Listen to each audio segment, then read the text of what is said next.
ሰላም የእግዚአብሔር ቤተሰቦች ከማኅበረ ቅዱሳን ቴሌቪዥን የዕለቱን አጫጭር መረጃዎች ይዘንላችሁ ቀርበናል።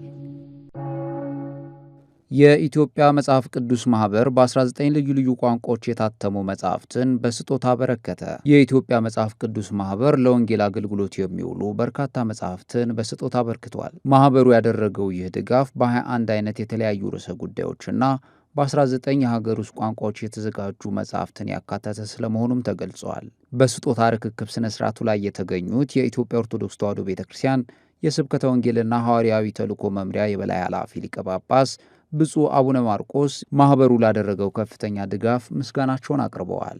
ብፁዕነታቸው ወንጌልን በሁሉም ቋንቋ ተደራሽ ማድረግ ከአዲስ ኪዳን ጀምሮ የነበረና የሚተገበር ቅዱስ ቃል መሆኑን አንስተዋል። የኢትዮጵያ መጽሐፍ ቅዱስ ማኅበር ዋና ጸሐፊ ሊቀ ሕሩያን ይልማ ጌታሁን በበኩላቸው ማኅበሩ ከቤተ ክርስቲያኗ ጋር በጋራ ለመስራት ያለውን ቁርጠኝነት ገልጸዋል። ዘገባው የኢኦቲሲ ቲቪ ነው። በሊባኖስ የሰንበት ትምህርት ቤቶች ጥምረት ጉባኤ ተካሄደ። ወጣቶች ቤተ ክርስቲያን በምትሰጠው መንፈሳዊ አገልግሎት ተጠቃሚ እንዲሆኑ መስራት እንደሚገባ ብፁዕ አቡነ ዲሜጥሮስ የሊባኖስ የተባበሩት አረብ ኤሜሬትስና መካከለኛው ምስራቅ ሀገረ ስብከት ሊቀ ጳጳስ ናቸው የገለጹት። ብፁዕነታቸው በሊባኖስ ለሚገኙት አብያተ ክርስቲያናት የሰንበት ትምህርት ቤቶች ኅብረት እንዲኖራቸውና የአገልግሎት ጥምረቱ እንዲጠናከርም አባታዊ መመሪያ ሰጥተዋል። የአገልግሎት መስመር መዘርጋትን በተመለከተ ታኅሳስ 5 ቀን 2018 ዓ.ም በሊባኖስ ቤሩት ደብረ ሲና ቅዱስ ገብርኤል ካቴድራል ከአመራር አባላቱ ጋር ሰፊ ውይይት አድርገዋል። መረጃው የመካከለኛው ምስራቅ ሀገረ ስብከት ሚዲያ ነው።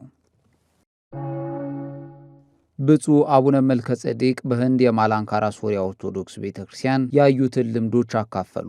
ብፁዕነታቸው በቅርቡ በህንድ የማላንካራ ሶሪያ ኦርቶዶክስ ቤተ ክርስቲያን በነበራቸው ቆይታ የተመለከቱትን ጥሩ ልምድ ያጋሩት በዝዋይ ገዳም በመገኘት ነው። በቆይታቸውም የምስራቅ ሸዋ ሀገረ ስብከት ሊቀ ጳጳስና የዝዋይ ገዳም የሥራ አመራር መንፈሳዊ ኮሌጅ የበላይ ኃላፊ ብፁዕ አቡነ ጎርጎርዮስ ጋር ተወያይተዋል። ብፁዕነታቸው በገዳሙ እየተሰሩ ያሉ የልማት ሥራዎችን በብፁዕ አቡነ ጎርጎርዮስ አስጎብኝነት ተዘዋውሮ መመልከታቸውም ታውቋል። ከህንድ ማላንካራ መንፈሳዊ ኮሌጅ ሊወሰዱ የሚገቡ ቁም ነገሮችን ያነሱት ብፁዕ አቡነ መልከ ጼዴቅ በኮሌጁ ቢተገበሩ የነገይቱ ቤተ ክርስቲያን ተጠቃሚ ትሆናለች ማለታቸውን ሳሌም የጉራጌ ሀገረ ስብከት ሚዲያ ነው። የምንኩስና ልብስ ለብሰው ገንዘብ ሲሰበስቡ የነበሩ ህገወጥ ግለሰቦች በህግ ቁጥጥር ስር ዋሉ።